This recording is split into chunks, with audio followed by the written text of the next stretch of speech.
Bismillah ar-Rahman ar-Rahim. Our subject today is management of normal labor. I'm Dr. Manal Hamdy, Professor of Obstetrics Gynecology, Cairo University. What's the indefinite nature of labor? We need to know, or we need to be aware that labor may start at any time, and this is one of its indefinite features. We should always be ready to take appropriate action.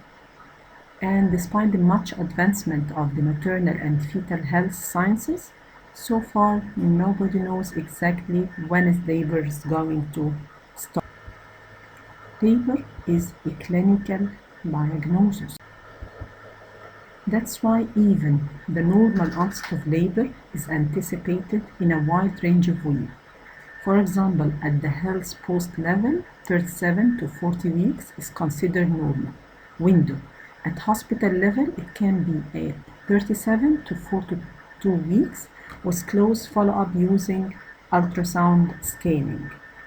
So it's good to calculate the expected delivery date or expected day of confinement as 40 weeks from the mother's last normal menstrual period if she knows the date. Many mothers do not know. Tell her that she's probably not going to deliver on the expected date. Only about 2% of deliveries occur on the expected date, even among women who know their last normal menstrual period date. The other major indefinite features of labor.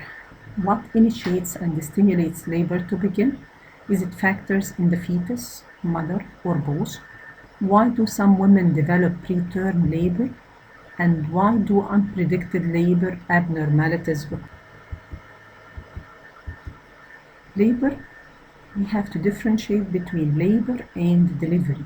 Labor is the process by which a viable fetus at the end of 28 weeks or more is expelled or going to be expelled from the uterus. Delivery means actual birth of the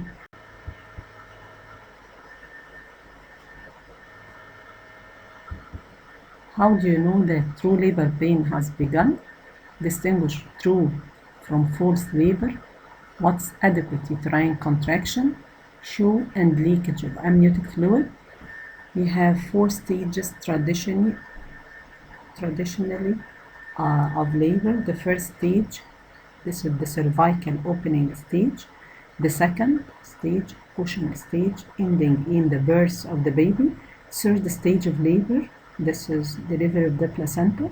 Fourth stage, this is the first 4 hours of mechanisms of normal labor. 7 cardinal movements. These are series of positional changes made by the baby, assist in its passage through the birth canal. Cardinal means fundamentally important. Note that every stage there is descent. At every stage of labor there is descent. To be specific, after the fetal head undergoes flexion, there is descent. After internal rotation, there is descent. After extension, there is descent, and so on. This is the mechanism of labor: engagement, descent, flexion, internal rotation, extension, restitution, external rotation, delivery of shoulder, and this is to revise the previous lecture you took. Descent, this is the fetal head engaged.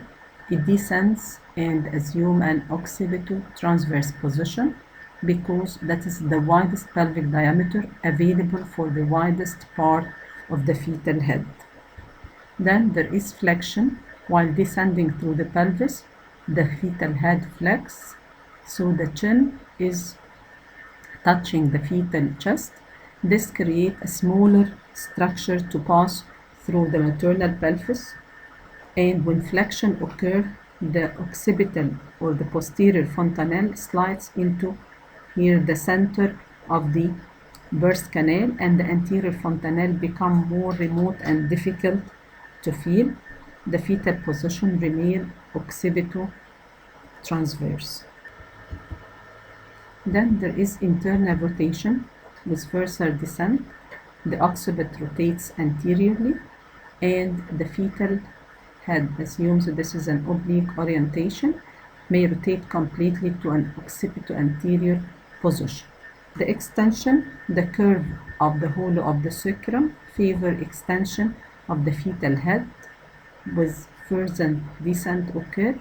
This means that the chin no longer touching the fetal chest. Then external rotation, shoulder rotate into oblique or frank anteroposterior orientation with further descent. This encourages the fetal head to return to its transverse position. We call it restitution. Management of normal labor.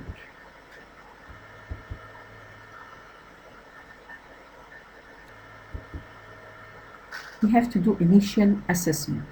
Just on arrival of the parturient lady to the hospital, she is subjected to the following. We should review her antenatal record if it is available, full history and examination history, the gestational age calculated from the last menstrual period using the Nagel's rule, history of medical disorders, when does labor pain start and their quality, if there is presence of show and escape of liquor, in case of rupture of membrane, its color and amount, and the presence and pattern of fetal movement. This is history. Then, regarding the examination, we have general examination, vital signs, pulse, blood pressure, temperature, degree of maternal anxiety and degree of dehydration, observation of height and weight. Then the abdominal examination, we have to identify the uterine contraction regarding the frequency, duration, and intensity.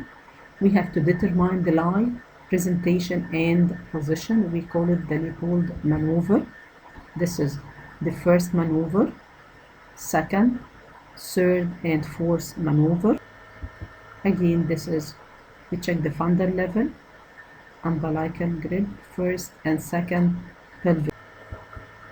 Engagement of the presenting part, the fetal heart sound, sight, rate, and rhythm should be checked, especially at the end of the uterine contraction and immediately thereafter, to identify if there is pathologic slowing of the fetal heart rate.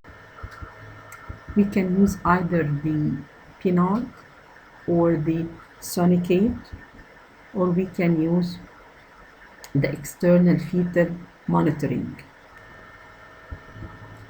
We have internal fetal heart rate monitoring.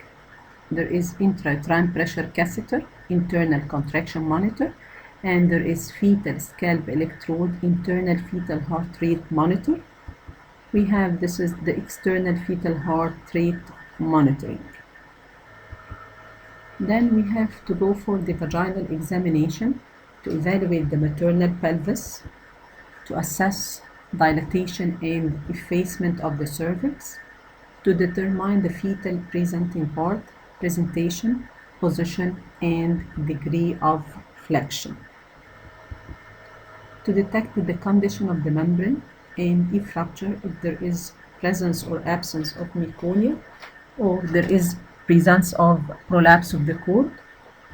Station, this is the lowest part of the fetal head. If I felt it at the level of the ischial spine, we call it 0 station.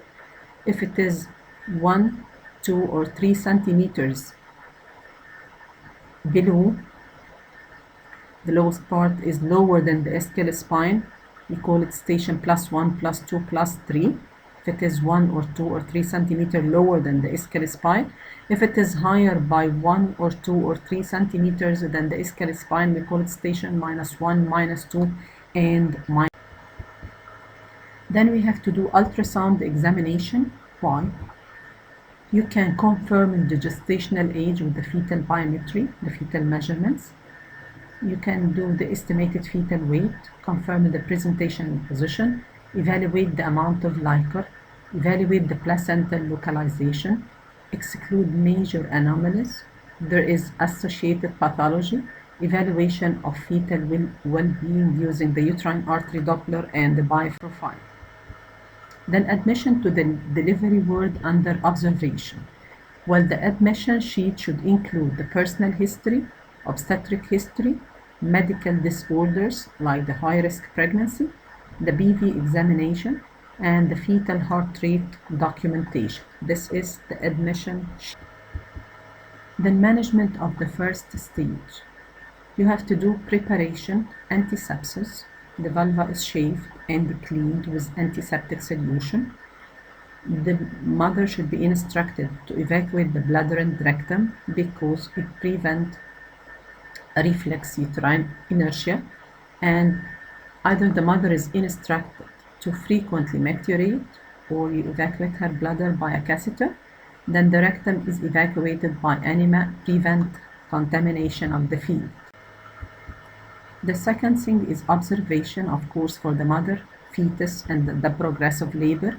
For the mother, we have to look for the vital signs like the blood pressure, pulse, temperature, respiratory rate. The uterine contraction, we observe it for frequency, strength, and duration. For the strength and the frequency, we can apply on the abdomen, the palm of the hand, or but what's called a toco dynamometer. This is a device applied on the abdomen. We call it external toco. We have to observe for the cervical dilatation, descent of the fetus. For example, we call it pelvic station. The membranes. The fetal heart sound are regular with rate of, this is normal, with rate of 120 to 160 beats per minute. And the aim of the auscultation is to detect fetal distress like the bradycardia. We can do by the intermittent, by the sonicate or the Pinard every 30 minutes, or by the continuous electronic monitoring in high-risk patients. Then the nutrition, you can give oral sugary fluid early in labor in the latent phase, but feeding should be avoided in the active phase because there is delayed gastric emptying, which may lead to vomiting, aspiration, and if this mother, we need to give her general anesthesia, she can develop what's called Mendelssohn syndrome, aspiration if she's eating or drinking some fluid.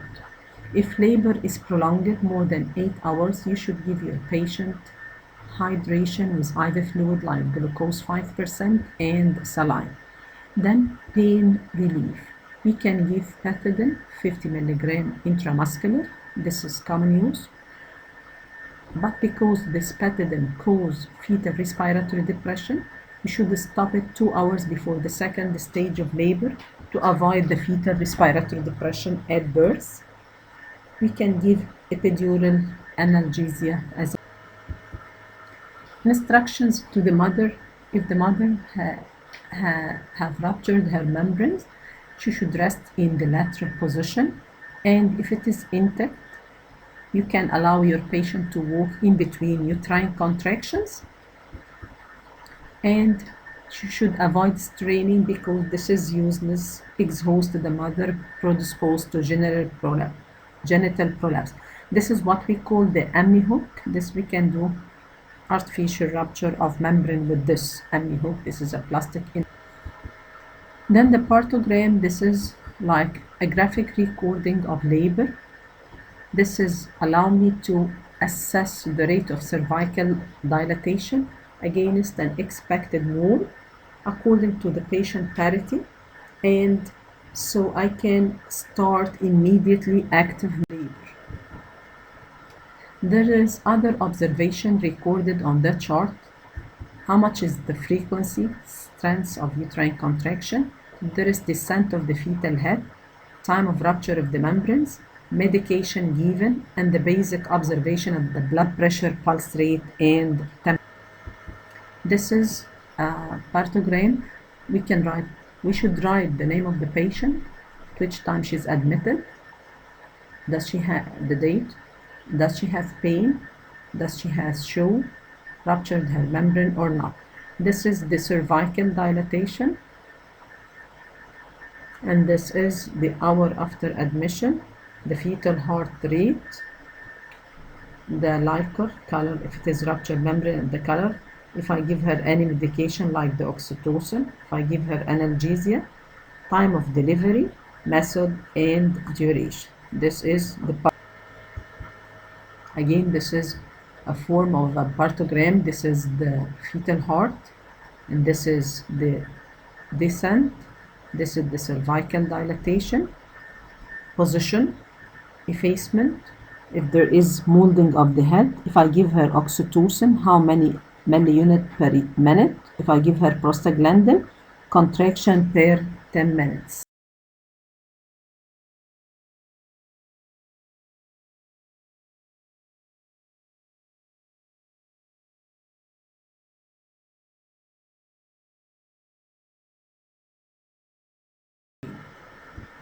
Then delivery of the head with prevention of perineal tear.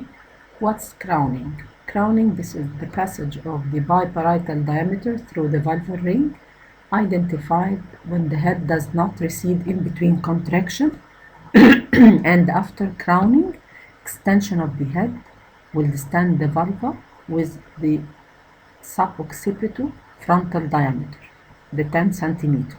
But before crowning, extension of the head will over distend the vulva by the occipitofrontal diameter with liability to perineal. How to do perineal support?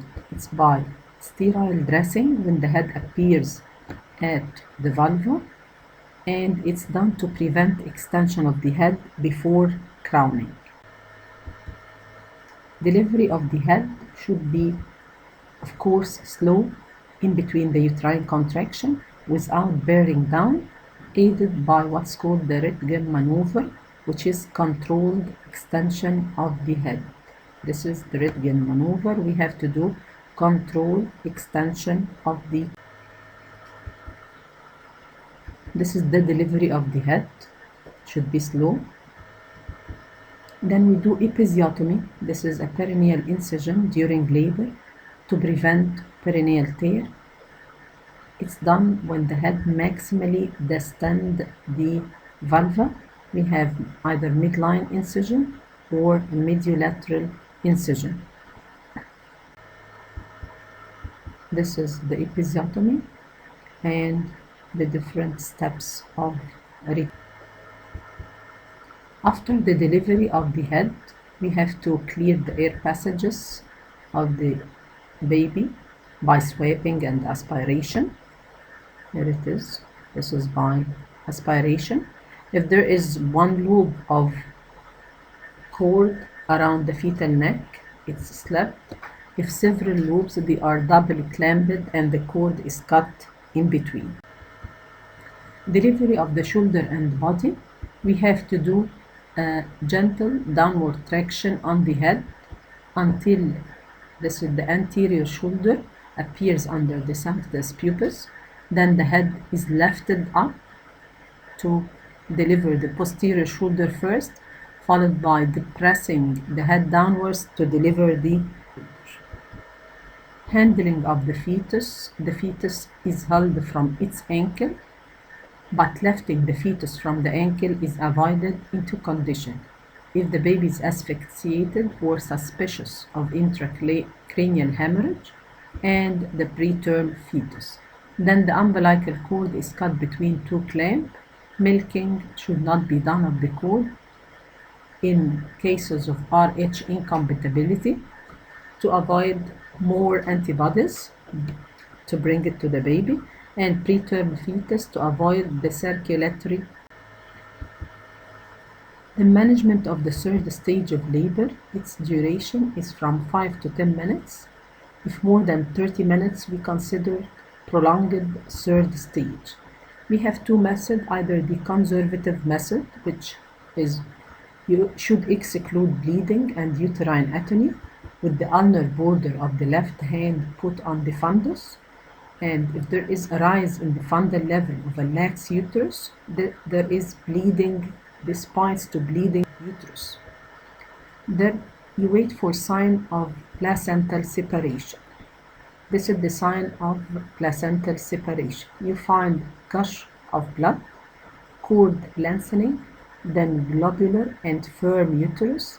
The uterus rises anteriorly, and this should happen all within 30 minutes of delivery of the infant. So the body of the uterus becomes small, hard, and globular. We can find a suprapubic bulge due to presence of the placenta in the lower uterine segment, lengthening or elongation of the cord without receding, then gush of blood from the vagina due to expulsion of the retroplacental. You have to do a uterine massage. This allows contraction of the uterus and controls the bleeding. Placental expulsion, you ask your patient to bear down or by fundal pressure, and of course fundal pressure should be avoided if the uterus is lax to avoid inversion of the uterus. Then you give uterine stimulant to prevent atonic postpartum hemorrhage. You give ergometrine 0.25 milligram intramuscular, or oxytocin 5 unit IV drip are given. Disadvantage of the conservative method, it takes longer time and risk of postpartum percent. This is the different steps of conservative method. Active method, which is the modern method, you give uterine stimulant with delivery of the anterior shoulder, either ergometrine, IM, and oxytocin drip are given to produce uterine contraction and thus placental separation and avoid postpartum hemorrhage. Either you give the oxytocin or the ergo. Then you do what's called the Brandt-Andrews method, controlled cord traction.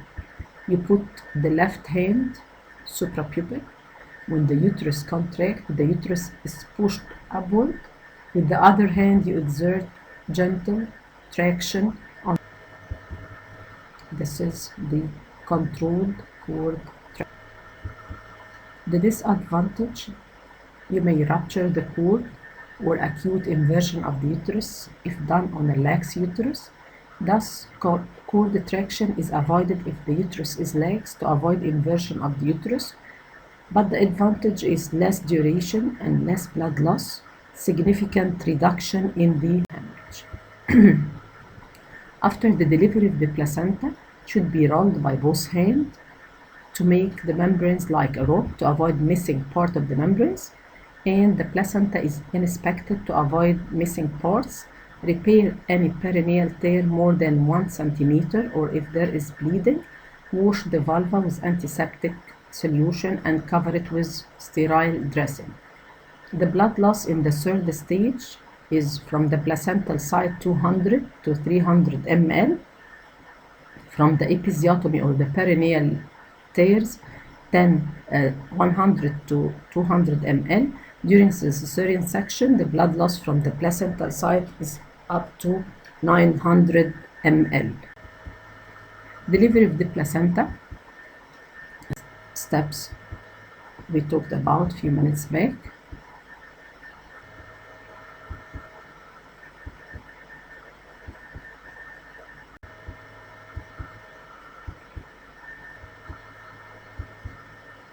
This is the fetal side of the. This is the fetal end. Management of the fourth stage of labor. This is the first hour after delivery, where is postpartum hemorrhage liable to occur. So you carefully observe the mother to detect postpartum hemorrhage with uterine massage done in it. The postpartum care. The postpartum routine procedure is rooming in, maternal monitoring, the perineal care, the breastfeeding, the laboratory testing, prevention of venous thrombosis, immunization, the routine, and the anti-D. Management of the newborn also is very important. Warmth on special heated unit with the thermal regulation, care of respiration. The newborn would place it supine with the head lowered and turn it to one side. You do suction of the mouth, nose by a catheter connected to a suction pump. If the respiration is delayed, it's stimulated by slapping the sole or back. Then you do the upper score to evaluate. We care of the umbilical cord stump to avoid neonatal tetanus or infection. It's either ligated by silk suture or plastic clamp about 4 to 5 centimeters from the umbilical, and it's cut distal to the second ligature, of course, to avoid tying an umbilical hernia. This is the umbilical clamp.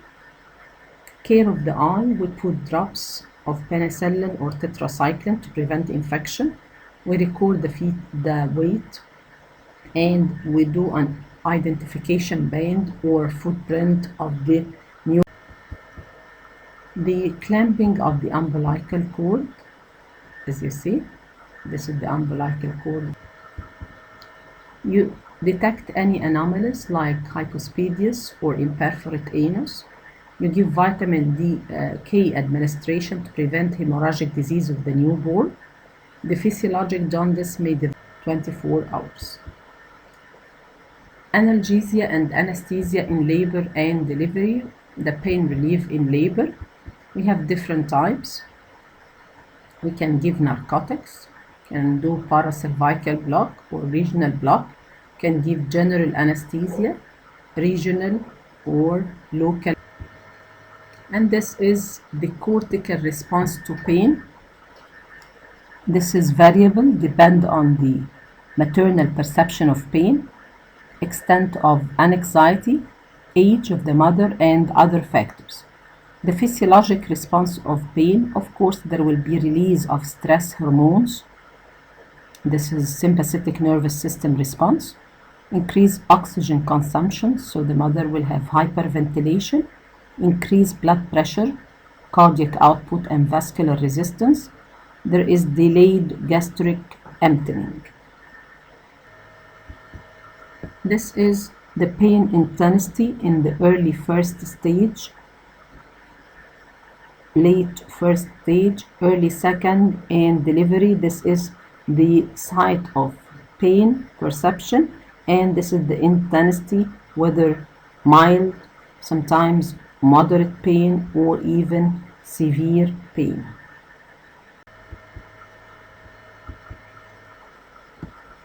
Opioid, other, or either no pain relief. This is the pain pathway of labor. In the first stage, the pain is mainly visceral, and the signal enters the spinal cord after traversing T10, T11, T12, and L1.